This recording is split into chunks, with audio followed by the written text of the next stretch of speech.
É impossível a gente fazer análises macroeconômicas e tentar entender para onde que a liquidez do mundo está indo sem a gente colocar uma grande dose de geopolítica. Então, a geopolítica e a macroeconomia são muito relacionadas. E hoje eu quero falar sobre algo que é extremamente alarmante, não somente para a China, que você deve estar vendo aí no título, mas também para o mundo. Meu nome é Renan Adorno, tenho mais de 10 anos de experiência em comércio exterior e venho aí há 8 anos investigando para onde vai a liquidez do mundo, me aprofundando em macroeconomia, geopolítica também e repassando esse conhecimento. Você pode me encontrar tanto no Spotify, como no YouTube, como também no Instagram. Basta você me procurar pelo nome Renan Adorno. O capítulo de hoje vai ser um aulão de geopolítica, talvez ele vai ser seja mais comprido do que o normal, mas eu acho que é muito interessante eu passar algo que eu aprendi, que eu fui aprendendo ao longo do tempo, né, por já ter uma experiência indo para a China aí por mais de 15 vezes, e tendo aí um contato com a cultura, mas também vendo o que está acontecendo nesse exato momento. E a China sofreu uma mudança radical e ela, querendo ou não, mesmo que pareça ser uma coisa distante, ela influencia em todas as nossas vidas, seja lá qual país a gente esteja. Então é muito importante passar essa impressão de coisas que estão acontecendo numa velocidade muito mais rápida do que eu imaginava. Então, uma das pessoas que eu mais estudo e respeito nessa questão da geopolítica, ele se chama Peter Zeihan, né? Ele é um analista geopolítico super, não vou dizer assim polêmico, porque ele usa dados para tudo que ele fala, mas ele tem uma visão macro assim impressionante. Eu acompanho ele há anos e acabou que ele deu uma entrevista, né, no maior podcast do mundo hoje, que é o Joe Rogan. E me chamou muita atenção, eu sempre quis que ele pudesse um dia comparecer lá e mostrar um pouco dos seus pontos, e obviamente o Joe Rogan é excelente em fazer as perguntas certas e ir instigando nisso, né? Falando sobre esse assunto cada vez mais profundamente, de coisas que as pessoas não sabem e que obviamente você nunca vai ver na mídia e na televisão. E ele também fez o lançamento de um livro dele. Eu já estava estudando parte do conteúdo que ele vinha fazendo no YouTube, etc. Mas tem uma parte ali da entrevista que ele fez com o Joe Rogan que eu achei simplesmente excepcional e vai totalmente ao encontro do que eu venho estudando. E é justamente sobre isso que eu quero falar hoje. Então, primeiro, a gente tem que começar com um ponto mais global, né, sobre as coisas que vieram acontecendo. Então eu quero te dar uma visão muito macro do que veio acontecendo no mundo nas últimas décadas para você entender a dinâmica do que de fato está acontecendo com o comércio, com a relação entre os países, com crises políticas e como que isso pode influenciar os nossos próximos 10 anos do mundo como um todo.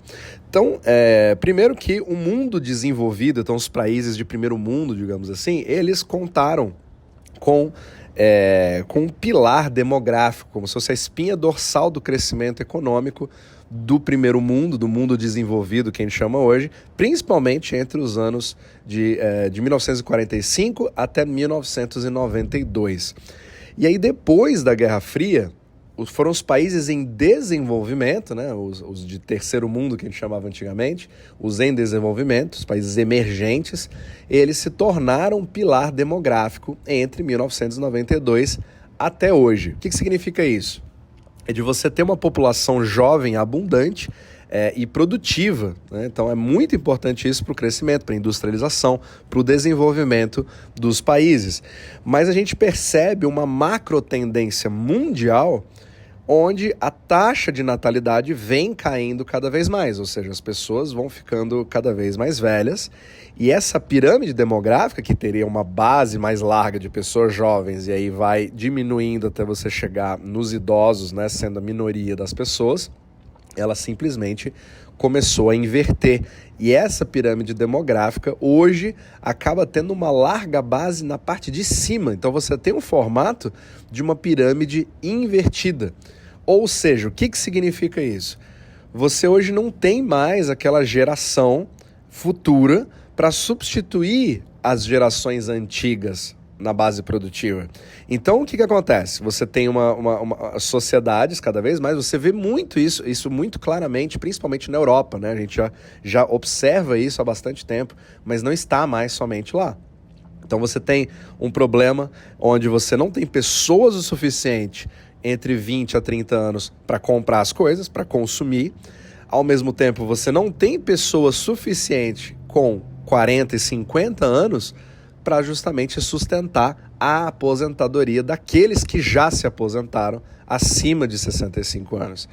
Então, essa década que nós estamos agora, entre 2010 e 2020, 2020 até 2030, ela é justamente quando o mundo desenvolvido entra num processo de aposentadoria em massa.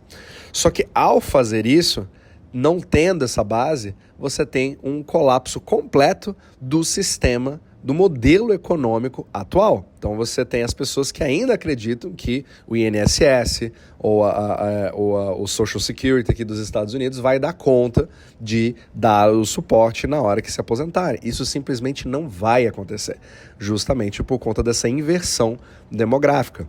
Só que a próxima década, da pós-2030, seria, tecnicamente, quando o mesmo processo começaria ou estaria finalizando também com o mundo em desenvolvimento, não somente os países desenvolvidos. Só que as coisas mudaram muito rapidamente essa década e acho que o maior representante hoje, principalmente populacional, que é justamente a China, extremamente importante para todo o comércio do mundo e o seu desenvolvimento é visto no mundo inteiro para ver para onde as coisas vão. A China acabou dando passos largos e acelerados e ela acabou se adiantando a todo esse processo. Então ela acabou tendo um comportamento como se a China fosse um país desenvolvido, só que no pior sentido, no sentido de acelerar essa inversão da pirâmide demográfica chinesa. Então também está parecendo que vai ser a última década da China também nesse modelo que ela está hoje. Só que por que isso é extremamente complexo e afeta absolutamente todo mundo? Porque todas as relações que a gente tem hoje de globalização, de consumo, de supply chain, que é a cadeia de suprimentos, de containers que viajam para o mundo inteiro importando produtos e serviços, itens importados, ou seja, você tem partes da economia onde as fábricas não estão mais em um determinado país, mas você depende de outro país para ter coisas básicas, um fertilizante, um adubo, comida, coisas básicas que alimentam uma população.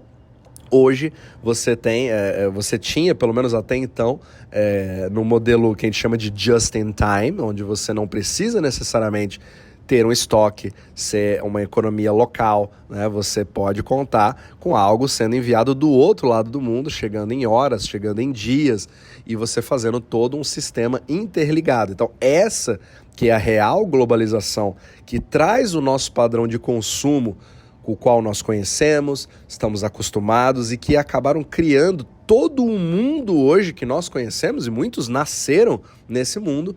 Todo esse paradigma está chegando ao fim. E a gente acaba voltando para um mundo onde o comércio não é mais globalizado, mas ele é muito mais focado e voltado para países que têm dois fatores muito importantes, que são as vantagens demográficas, então os países que ainda tiverem uma base mais ou menos sólida, e também a estrutura de defesa. Então estamos falando de poder militar. Por que isso está acontecendo cada vez mais? Principalmente segundo Peter Zeihan, porque os americanos estão deixando de ser os xerifes dos oceanos do mundo. Então aquele papel que as pessoas conheciam os Estados Unidos, né, de ser a polícia do mundo, etc., usando-se da infraestrutura bélica, né, de defesa, de bases navais, bases aéreas, e todo o sistema complexo do maior e mais moderno exército do mundo, que é disparado o americano. Não existe nenhum país que chega nem perto dos Estados Unidos hoje, principalmente nos últimos anos, depois dos investimentos feitos nos Estados Unidos. Só que, mesmo tendo todos esses investimentos, os Estados Unidos estão com uma posição cada vez menos predominante no mundo e está se voltando mais para ele, para os seus próprios interesses. Então, o mundo está perdendo essas vertentes de defesa de um sistema que era até então aberto. Ok? Então você está mudando, está indo cada vez mais para o isolamento e a desglobalização. E ao mesmo tempo, a gente está perdendo, os países estão perdendo a própria capacidade demográfica de suportar essa infraestrutura de qualquer jeito, porque você tem cada vez menos jovens para dar o crescimento necessário, a produção de PIB necessária e de riqueza necessária para financiar toda essa infraestrutura que foi feita. Então a gente acaba criando uma bomba relógio inevitável no quesito demográfico, certo? Então isso é o que o mundo inteiro está vivendo nesse exato momento, e isso se acelerou muito, principalmente nos últimos 5 a 10 anos. Agora vamos falar realmente da China, né? Talvez você tenha visto esse título e achou, meu Deus do céu, isso aqui é muito exagerado, né? Clickbait e tal, mas eu quero passar uma visão muito interessante que, de fato, eu venho vendo cada vez mais evidências de que isso acontece, e o Peter Zeihan acabou fazendo um resumo muito interessante. Então, olha só, vamos falar agora especificamente da China. A gente sabe hoje que a China tem um problema muito grande estatístico. Então, hoje não é um país aberto que simplesmente publica as estatísticas da forma que ela vem, participando dos blocos econômicos. Ela finge participar, só que ela usa o mundo para os seus interesses do partido, né? Na verdade, não é o interesse nacional, mas é o interesse do PCC, do Partido Comunista Chinês, e do Xi Jinping. E a gente sabe que a China mente em estatísticas, inclusive sobre a própria pandemia, sobre casos, etc. Você tem um buraco negro no quesito de informação internacional de algo que vá contra o que o Partido Comunista queira. E eles mentiram por diversas vezes sobre o seu próprio censo populacional. Então as estatísticas populacionais da China foram completamente deturpadas. E estima-se que a China fez uma contagem a mais de população que realmente existia. Só que essa margenzinha de erro foi de aproximadamente 100 milhões de pessoas que foram contabilizadas a mais, que na verdade nunca nasceram. Só que essas pessoas, isso corresponde mais ou menos à quantidade de pessoas que teriam nascido de fato na China se não fosse os resquícios daquela política adotada no passado de você ter somente um filho. Isso não vale hoje, a China não tem mais essa política, porém ela afetou durante aí uma década, mais de uma década, e é claro que tudo que acontece na pirâmide demográfica, ela é lenta, ela tem uma inércia muito grande, então as coisas só se refletem nos anos seguintes, e isso acabou criando uma catástrofe na China. Então a China acabou invertendo a pirâmide numa velocidade muito mais alta do que deveria ter acontecido normalmente, né, no crescimento que é natural, sem nenhum tipo de limitação. Então ela inverteu completamente a sua pirâmide, onde hoje você tem mais pessoas de 60 anos do que de 50 anos, mais pessoas de 50 anos do que de 40 anos, mais pessoas de 40 anos do que de 30 anos e mais pessoas de 30 anos do que de 20 anos. Ou seja, uma inversão perfeita, praticamente uma catástrofe demográfica. Então, essa falta de jovens na China que fez com que a famosa mão de obra barata que todo mundo conhecia, dos produtos made in China, que você faz, que é como todo mundo conhece a China, muitos têm essa imagem até hoje, que foi o pilar do desenvolvimento chinês, isso desapareceu. Só para você ter ideia, vou te dar um número aqui assustador. Hoje, em 2023, a mão de obra da China custa 14 vezes mais do que nos anos 2000. Então nós estamos falando aí de uma deteriorização de perda de competitividade de 14x em praticamente 2 décadas. Isso é muito rápido. Então nesse exato momento, em 2023, a mão de obra mexicana ela é 3 vezes mais barata que a mão de obra chinesa. E a gente ainda atrela esse título de mão de obra barata à China. né? Então você percebe uma mudança radical do sistema Made in China. Ele está colapsando completamente diante dos nossos olhos. E ainda tem um outro problema que ele falou, que é o sistema educacional da China, que ele também tem um problema porque ele é focado em memorização, a famosa decoreba. Você percebe até algo similar no próprio Brasil.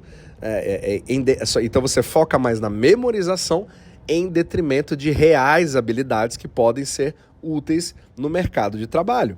E aí, apesar da China já ter investido mais de $1 trilhão em roubo de propriedade intelectual, cópias e todos esses tipos de coisas, diferente do que se pensa na opinião pública, eles não conseguiram ter reais avanços tecnológicos dos últimos 15 anos. Ou seja, apesar da China ter várias marcas, você tem smartphones que são produzidos, etc., eles são cópias. Você não tem um know-how para criar uma inovação que vem da China. Isso continua vindo do mundo ocidental. A China está muito atrás, ela está praticamente ali nas últimas posições do ranking em inovação real, né, intelectual, onde você tem uma capacidade técnica de melhorar a qualidade de vida das pessoas. Então, olha que loucura. Então, hoje, a mão de obra mexicana tem aproximadamente o dobro das habilidades de um trabalhador médio chinês por 1/3 do preço da mão de obra chinesa. Então, ali você perde completamente a sua capacidade de competitividade num país, principalmente que cresceu ali. A gente falou muito do ciclo do euro-dólar, né, na China, onde fluiu esse dinheiro e a China investiu muito na fabricação das coisas. Então, quem hoje detém as fábricas, ele cresce mais, ele tem mais capacidade. Só que hoje a China está perdendo cada vez mais essa capacidade. E aí, o que aconteceu com a China? Ela acabou passando por um processo de transformação completa do pensamento da própria população, né? E principalmente uma narrativa política de lavagem cerebral diante da sua população. Então você saiu de uma indústria, de um país mais aberto, industrializado, voltado para atrair investidores do mundo inteiro, e você se transforma no que ali o Peter Zeihan chama de uma etnia paranoica, um culto nacionalista extremo à personalidade. Então o objetivo é você cultuar o Xi Jinping como seu mestre maior, e eu sou um chinês da etnia Han, e eu amo a minha pátria e defendo ela até morrer. E é exatamente isso que está acontecendo na China hoje. Claro, não estou dizendo que a população está necessariamente comprando essa visão, mas é exatamente o que o Partido Comunista Chinês está hoje fazendo para garantir a cola, digamos assim, da sociedade, a união da sociedade, para que justamente ele não perca o seu poder. Então o Xi Jinping hoje, ele está com sérios problemas para administrar tudo isso, porque a sua própria administração mesmo nem existe mais. Então você tem formação de insiders da equipe do gabinete dele, que é ali aqueles 7 mais próximos, que a gente chama de Politburo, que é a cúpula principal que tem acesso ao Xi Jinping no dia a dia. Então essa própria equipe de gabinete, ela já não quer mais levar até o conhecimento do Xi Jinping informações relevantes de defesa sobre esse fenômeno que está acontecendo. Então, porque eles ficam com medo. Então, vou dar um exemplo aqui. Teve um exemplo que o próprio Putin, né, da Rússia, ele afetou diretamente a reputação do Xi Jinping. A gente chama isso, na China, a gente chama isso de face. Então, face é quando você tem uma imagem, você tem uma reputação. É algo que é como se fosse assim o seu respeito, o seu nível de respeito. Então, quando você afeta a face de uma pessoa, desrespeita a face de uma pessoa, você perde respeito por ela na China. Então, face é algo muito importante na cultura chinesa. E o Putin afetou diretamente a face do Xi Jinping com mentiras, quando ele tinha prometido que não invadiria a Ucrânia. Só que, até na própria tradução, até as próprias pessoas ali mais próximas do Xi Jinping, ninguém queria comunicar esse fato, principalmente quando a guerra estourou.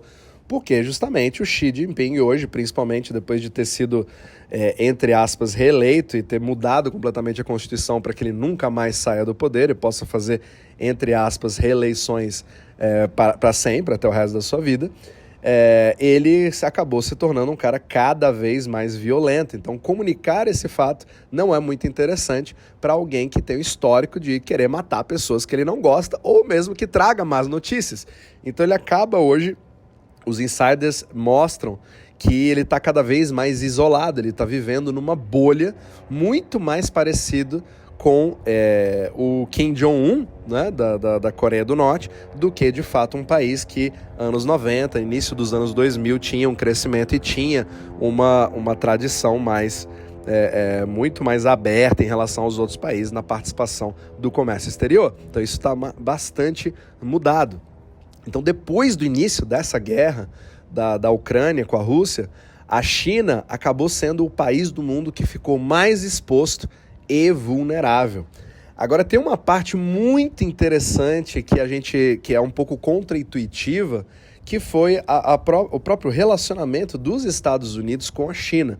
A gente lembra que na época Trump, na gestão do Trump, a gente tinha um fechamento muito grande em relação ao relacionamento com a China. Nós tivemos sanções econômicas, o Trump foi duramente criticado, etc., que o objetivo era nacionalizar a indústria do país e tal. E aí, com a transição para o governo Biden, a gente achou que a coisa fosse mudar radicalmente. Afinal de contas, é um democrata, esquerdista, que está agora, que vai ser muito mais aliado do Xi Jinping. Mas de uma forma muito irônica, mas que não apareceu na mídia, porque a mídia tem uma tendência muito grande a ser virado para a esquerda. Isso acontece também aqui nos Estados Unidos, exceto alguns canais como a Fox News, etc. Tem um pouquinho mais de equilíbrio, mas a maioria é muito voltado para a esquerda, principalmente canais como CNN, etc. Então eles acabaram não reportando tanto essa parte ou responsabilizando o Biden. Mas o que aconteceu? Os próprios Estados Unidos, sob a gestão do Biden, eles mantiveram a política externa protetiva contra a China, que já vinha sendo feita antes pelo Trump, só que ele expandiu isso para instituições, ou seja, você colocou isso em esteroides praticamente. Olha só o que aconteceu, que acho que foi uma das maiores notícias da história, que as pessoas simplesmente passaram batido por isso. Talvez tenha sido no máximo uma notícia rápida na TV ou uma nota de rodapé, mas isso influencia a economia mundial inteira. O que aconteceu hoje? Então hoje existem barricadas tecnológicas que impedem os chineses de comprarem equipamentos, acessórios, ferramentas ou softwares necessários na fabricação de semicondutores. Ou seja, em outras palavras, fazer microchips. A China tem uma dependência completa dos Estados Unidos, justamente porque ela não teve inovação nos últimos 15 anos, ela não adaptou, ela precisava de ajuda, você até fabrica em solo chinês, né? Você tinha ali a Foxconn, por exemplo, para fabricar os iPhones, made in China, mas o know-how de como se fabricar um iPhone não fica na China. Isso é que muda completamente. E aí, o que aconteceu? O Biden fez um decreto onde ele chegou a ameaçar qualquer americano que estivesse trabalhando em solo chinês nesse sentido. Em fábricas de semicondutores, em qualquer coisa que qualquer empresa multinacional, americana, europeia, não importa, onde você tiver americanos, e os americanos têm de fato o know-how para a fabricação de chips, de microchips e de semicondutores, eles teriam que imediatamente cessar de trabalhar e voltar para os Estados Unidos. Caso contrário, eles perderiam o passaporte americano. Olha isso. Então foi feito um decreto. Imediatamente, várias pessoas que inclusive já estavam baseadas na China com as suas famílias, já estavam assentados, né, vivendo na China, tiveram que, em menos de 24 horas, fazer as suas malas e vazar para evitar de perderem a sua nacionalidade americana. Olha só que loucura. Esse movimento extremamente brusco que foi anunciado no ano passado, ele paralisou completamente a indústria chinesa de alta tecnologia. Olha que loucura. E isso acabou colocando um país que estava na ponta imediatamente na Idade da Pedra. Ele voltou ali para as cavernas. Isso criou uma grande vulnerabilidade que você enxerga na China hoje. Então você perdeu ali a sua locomotiva principal de desenvolvimento. Agora, vamos melhorar a situação? Para agravar mais ainda a situação da China, justamente com essa crise da Ucrânia. A gente sabe que a bola da vez é energia, é comida, coisas básicas. Com essa crise, existe o risco de desabastecimento justamente desses dois itens, comida e energia. Só que, o que acontece? A China hoje é o maior importador do mundo exatamente dessas duas coisas. Então isso é simplesmente a receita para a catástrofe, de uma dependência externa, porque a China hoje não tem a capacidade de produção doméstica, como a Rússia, por exemplo, tem. A Rússia, apesar de todos os problemas, de toda a corrupção, ela é craque em energia e comida.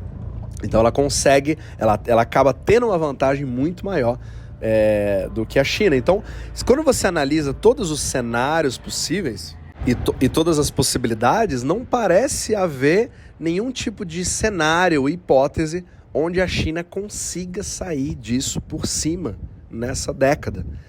Então, o grande desafio agora, quando você observa o que está acontecendo, a gente está vendo praticamente uma implosão do sistema da globalização, e a China era exatamente o epicentro desse processo. Então, quando você está do lado de fora observando isso, nós que estamos no resto do mundo, digamos assim, é você tentar ver o que nos sobra, como fazer uma transição da forma mais rápida e suave possível para que nós aprendamos a nos virar sem eles. E, por incrível que pareça, a gente geralmente, em macroeconomia, macro tendências demoram décadas. Só que todo esse processo, segundo Peter Zeihan, ele vai se desenvolver nos próximos 10 anos. Então o negócio é agora. Então a gente vai ver uma mudança completa de paradigma em relação a todas as relações comerciais de comércio exterior. E isso, obviamente, vai refletir no mercado financeiro, vai refletir na comida que você tem na sua casa, vai refletir nos produtos que você compra, vai refletir em tudo, absolutamente tudo. Então, mesmo hoje, com toda a narrativa que a gente vê na mídia, de medo da invasão, a gente tem uma visão expansionista da China, né? A China vai tomar conta do mundo, ela vai passar aos Estados Unidos, e hoje ela está expandindo militarmente, ela está querendo invadir Taiwan, ela já invadiu Hong Kong, está fazendo uma expansão militar no exterior, só que existe realmente esse grande problema dentro de casa, que faz com que eles sejam muito mais vulneráveis do que pareçam, né? Como eu falei, da Rússia. Tem problema de corrupção, tem ineficiências, mas eles têm uma vantagem de serem produtores e exportadores de comida e energia. Então você prefere muito mais estar numa situação hoje como a da Rússia do que numa situação da China, onde você está literalmente exposto. Então olha só, e ele fala uma coisa que é até tensa, né, mas que poderia acontecer, que se houver uma escalada, uma tensão geopolítica entre Estados Unidos e China, entre Rússia e China, etc., por causa de algum conflito de interesses, onde existe uma forte sanção econômica aplicada na China, não somente uma tarifa, como o Trump fez ali, colocou 25% de tarifa sobre os itens importados da China, mas uma coisa muito maior, não exportar fertilizantes, não exportar adubo, que hoje que é responsável até pela produção local, né, a própria agricultura chinesa, hoje depende de 90% dos itens básicos para a produção agrícola na China, hoje é importada. Então eles simplesmente não tem como sair disso de forma rápida. E se você cria uma forte sanção econômica nesse processo, você quebra a espinha dorsal da agricultura chinesa, que alimenta mais de 1 bilhão de pessoas, e você consegue criar um processo de desindustrialização que já está acontecendo, que é tão grave que ele tem o potencial de criar uma onda de fome.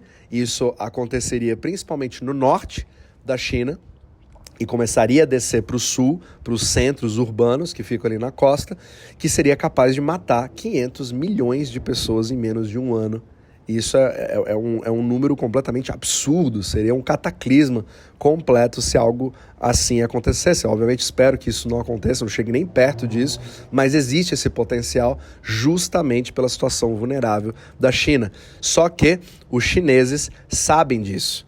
Certo? Então, o que acontece hoje é uma tensão onde a China não tem mais esse poder de barganha que ele tinha, então eles sabem que eles não podem forçar a barra e eles têm que se limitar muito mais do que eles de fato vão fazer e vão ter que jogar muito mais o jogo. Então, por incrível que pareça, a hegemonia dos Estados Unidos acaba sendo muito maior porque, por outro lado, os Estados Unidos detêm muito mais da produção agrícola, tem muito mais autossuficiência agrícola do que a China, né? Até do que a própria Rússia, e ele conseguiria, num mundo pós-globalização, sair muito mais na frente. Então, diante dessa visão, é claro que eu nunca trabalho com certezas, eu sempre vou repetir isso, eu não trabalho com certezas, mas probabilidades, mas quando você avalia os números, o desenvolvimento da macroeconomia, tudo que está acontecendo hoje na China, a probabilidade de um processo de desglobalização, de deterioração,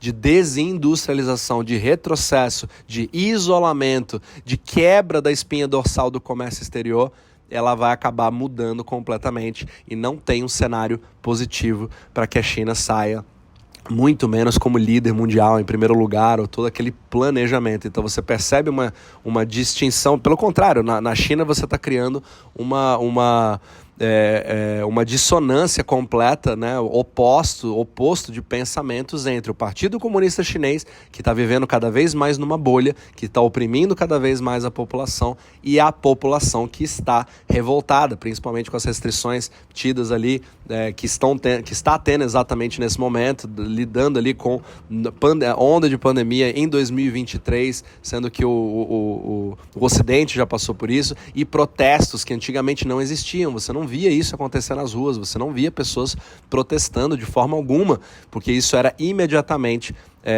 abafado pela polícia local. Só que eles estão perdendo cada vez mais força. Então,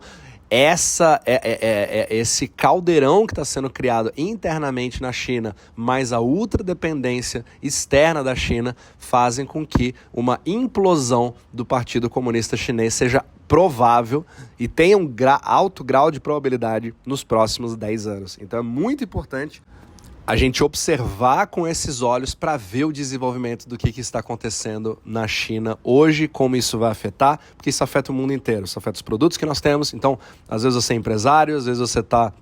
Eu mesmo, quando eu tinha minha empresa no comércio exterior, parte dos meus componentes vinham da China. Então, eu não imaginaria hoje trabalhar da forma que eu trabalhava há menos de 6 anos atrás, num quadro que mudou completamente. Então o quadro macro, ele parece até que a vida está cada vez mais acelerada. Você vê coisas muito importantes que afetam demais empresas, governos, populações no mundo inteiro de forma muito mais rápida que antigamente. Então ter essa visão e obviamente aplicar para o mercado financeiro, para os seus investimentos, como você vai fazer, até a sua posição, onde eu vou ficar, como eu vou fazer.